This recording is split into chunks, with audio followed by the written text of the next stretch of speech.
Далее поговорим об общественных СМИ Латвии, вызовах, перспективах, языках вещания. Обозримое будущее и перспективы латвийского радио и латвийского телевидения, какими их видят переизбранный в должности глава Национального совета по электронным общественным СМИ Латвии Jānis Siksnis. Узнаем прямо сейчас из первых уст. Доброе утро. Labrīt. Labrīt.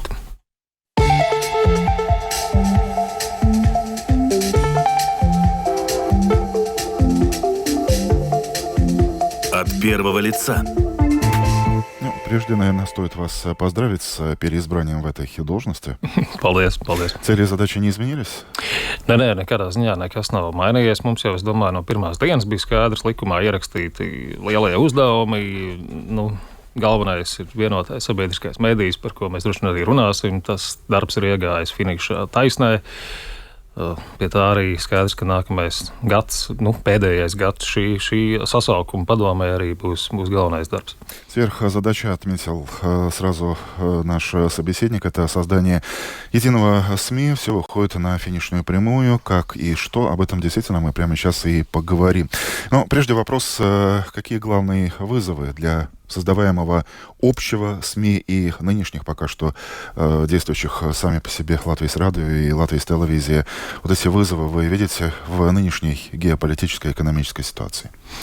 Svarīgākais tas, ka šajos grūtajos laikos, un es jau vēl droši vien runātu par laiku pandēmijas, kopš pandēmijas sākuma, un tagad, protams, kopš kara sākuma ir informatīvā telpa kā tāda, un sabiedriskais medijs kā visas mediju telpas stūrakmens, kā Latvijas, kā demokrātiskas valsts stūrakmens, kā vieta, kurā ir jānotiek diskusijām, protams, informācijai, izglītošanai.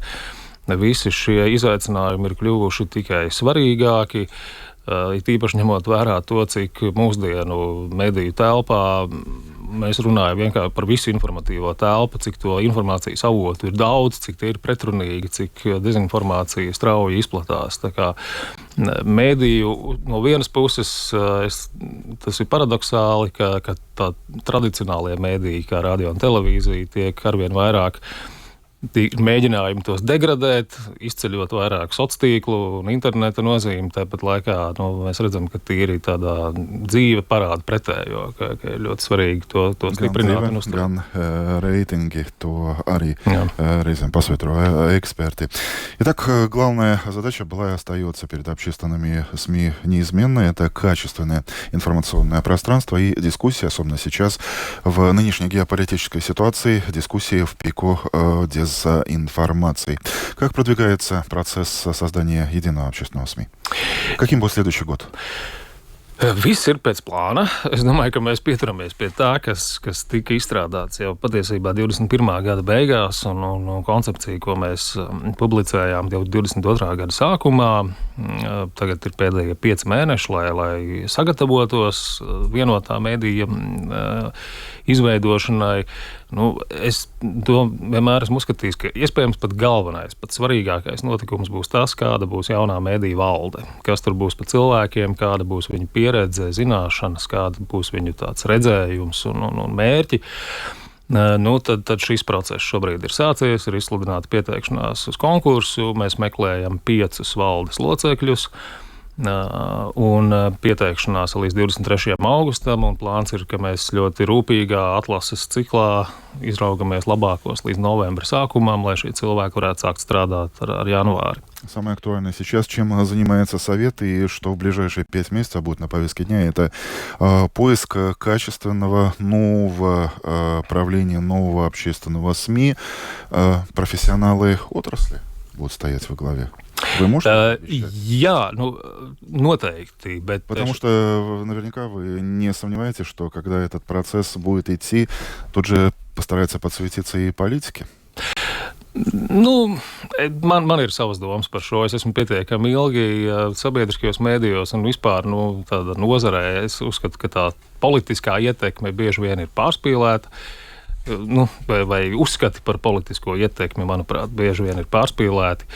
Bet runājot par cilvēkiem, kādus mēs gribētu redzēt valdē, jā, tiem ir noteikti jābūt mediju profesionāļiem, bet ne tikai, jo šeit mēs meklējam gan finanšu pārvaldes jautājumos, valdes locekli, gan personāla jautājumos, kas būs ļoti svarīgi, zinot, kādas tomēr izmaiņas ir vairākiem simtiem darbinieku ilgākā laika periodā. Tā kā šeit mēs noteikti aicinām un ceram ieraudzīt arī speciālistus, kas nāk ne no mediju jomas, arī tīri pārvaldības jautājumos, kā pieredzējuši pārmaiņu procesu vadītāji. То есть профессионалы не только из сферы среды, но и экономисты, и люди с техническими знаниями, потому что впереди стоит важный процесс дигитализации и продвижения дальше, в том числе и в дигитальной среде.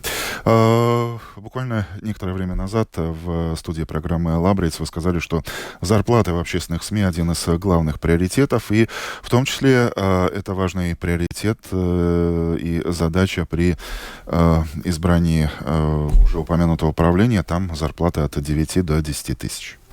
Jā, es paskaidrošu, kā tiek aprēķināta valdes locekļu atlīdzība.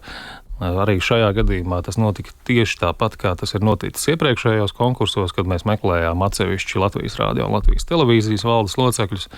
Ir valsts tolaik pārresoru koordinācijas centrs, tagad valsts kancelējā izstrādāts vadlīnijas, izējot no attiecīgā esošā regulējuma vadlīnijas par to, kā tiek aprēķinātas atlīdzības kapitāla sabiedrību valdes locekļiem. Un tur par pamatu tiek ņemti dati no tirgus, no līdzīga izmēra uzņēmumiem Latvijā. Un lielākās atšķirības šajā gadījumā ir, ka ja līdz šim Latvijas Rādio un Latvijas Televīzija katra atsevišķi bija vidēja izmēra uzņēmums, tad tagad apvienotais medijs būs liela izmēra uzņēmums.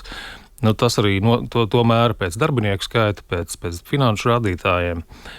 Un tās tad ir tās lielākās измaiņas. Есть конкретные установки в плане зарплат. Коротко говоря, эту ситуацию диктует рыночная ситуация. Продолжая тему объединения, я приведу конкретную цитату. Это Индра Спранца, наш специальный корреспондент в Киеве. В социальных сетях как-то написала, конечно, ни к чему такому, как война, никогда окончательно не подготовишься. Но у наших украинских коллег следует поучиться максимальной децентрализации. Проще говоря, радио и телевидение в такой ситуации должны оставаться разделенными. СМИ, да, после разгрома агрессора вперед, а пока мне это, отмечает коллега, не видится разумным. В плане геополитики вот такие размышления, прокомментируйте их. Par decentralizāciju es arī esmu, man kolēģi no radio, kas bija apmeklēja Ukrainu, arī stāstīja par šo. Es to uzskatu, ka decentralizācija ir ļoti svarīga tīri fiziski. Tādā ziņā, lai infrastruktūra nebūtu koncentrēta tikai kādā vienā vietā, un tad, nezinu, kāds strauji uzbrukums vai kaut kas tam līdzīgs spētu visu izslēgt.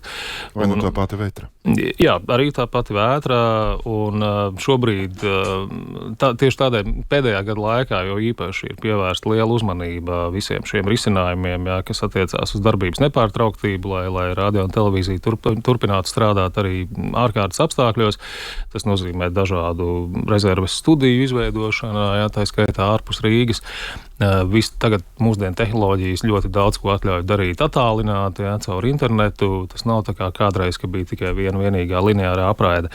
Иными словами, процесс слияния радио и телевидения будет идти, но децентрализацию вы рассматриваете исключительно в технологическом и техническом ключе, чтобы, например, были rezervные студии вне Rīgas, работа на удаленке и так далее.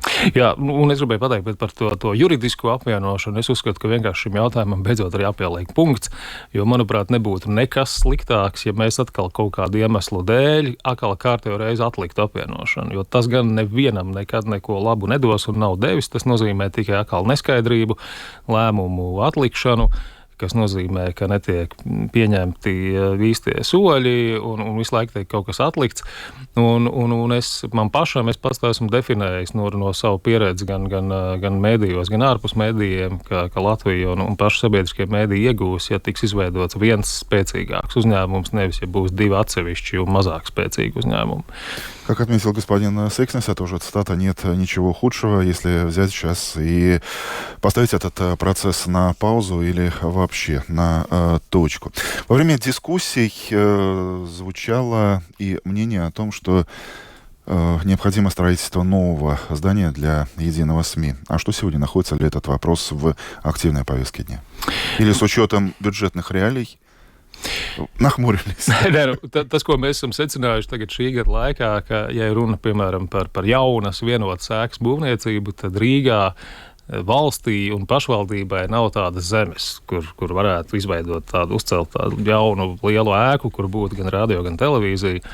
Kas arī ir nozīmīga informācija. Līdz šim bija tāds viedoklis, ka kaut kur varētu būt valstī vai pašvaldībai piederoša zeme, kas tomēr atvieglotu procesu. Šāda zemes nav. Līdz ar to, protams, ir varbūt iespējas tur izmantot kaut kādas privātos partnerības vai kaut ko, bet tā noteikti nav mūsu prioritāte. Līdz ar to es teiktu, ka šobrīd mēs vairāk koncentrējamies uz to, ka paliek vai no abas vai vismaz viena esošā ēka, un tad varētu būt risinājumi, ka kaut kas daļēji tiek celts. Varbūt tiek celta jauna televīzijas ēka, kas būtu mazāka. Bet vairāk ir runa šobrīd par esošo rekonstrukciju, un šis jautājums, par to mums vēl ir jāpacīnās, jo šim ir, protams, nepieciešams atsevišķas investīcijas, atsevišķs lēmums. Īsi sakot, nauda un liela nauda.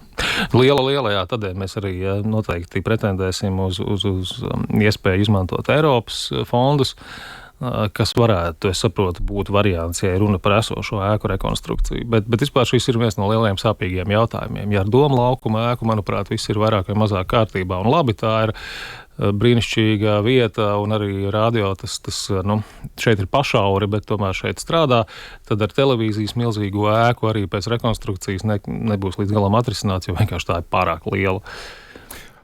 Сложный, болезненный вопрос, но, тем не менее, Совет, медиарегулятор держит этот вопрос на повестке дня. Но главная проблема, мы слышали, во-первых, это большое финансирование, большие деньги, а также то, что, например, для меня неожиданно прозвучало, то, что в Риге, оказывается, нет свободной земли, где вот так в достаточно короткие сроки можно было бы запланировать строительство такого нового здания. Важный вопрос языки, не латышские языки, далее в 2025, 2026, 2027 году. Šeit mēs laikam neesam neko vairāk izdarījuši, kā jautājums palika pavasarī, kad tas bija dienas kārtībā un bija pie valsts prezidenta diskusija, un tas bija tāds sabiedrībā plaši apspriests temats.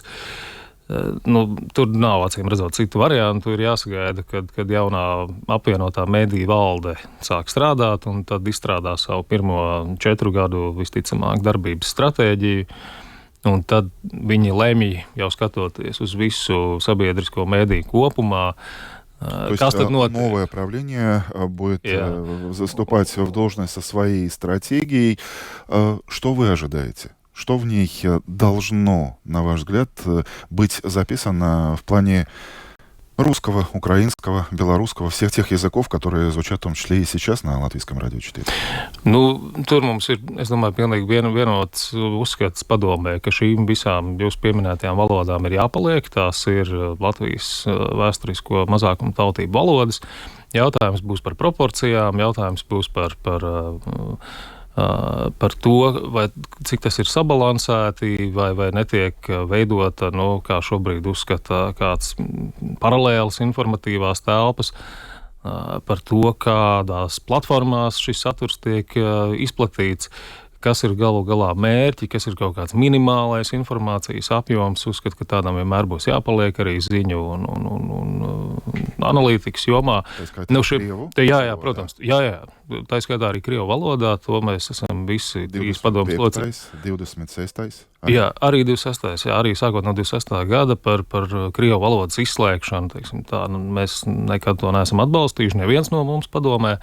Jautājums ir par to, lai tas būtu sabalansēti ar latviešu valodas apjomu, ar citu mazākumu tautību valodu apjomu. Tas, es atzīstu, būs viens no pašiem grūtākajiem uzdevumiem jaunajai valdei, kas būs jāizdara. Tādēļ mēs arī šajā laikā vēl veiksim papildus auditorijas pētījumus, lai saprastu, kā tomēr veicot kaut kādas pārmaiņas, nezaudēt esošo mazākumu tautību auditoriju. Tas būs ļoti smalks un sarežģīts darbs. Как отметил наш собеседник, в процессе трансформации главное не растерять аудиторию. И с этой точки зрения и руководитель совета, и совет напоминает, что все языки, которые уже были упомянуты мною, они должны остаться. Здесь вопрос о пропорциях. И, как подчеркнул господин Сикснес, чтобы этот вопрос был сбалансирован. Время покажет, и мы к этой теме еще вернемся, так что мы не прощаемся здесь. Jānis Siksnis, переизбранный в должности глава медиарегулятора, был нашим утренним гостем. Напомню, что это и другие интервью позднее смотрите на нашем канале в YouTube. Донская площадь. С добрым утром!